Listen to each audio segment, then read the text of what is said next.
আসসালামু আলাইকুম ওরহমতুল্লাহি ওয়া বারাকাতুহু।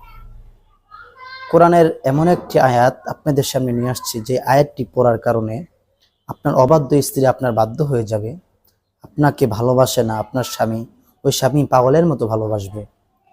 এই আমলটি কিভাবে করবেন তার পূর্বে আমলটি করার নিয়ম জানতে হবে।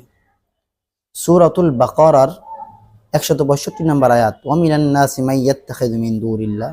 এই আয়াতটি পুরাটা আপনি যে কোনো একটি মিষ্টি জাতীয় খাবারের ভিতরে পড়ে আপনি যাকে উদ্দেশ্য করবেন তাকে এই মিষ্টি জাতীয় জিনিসটা খাওয়াই দিবেন।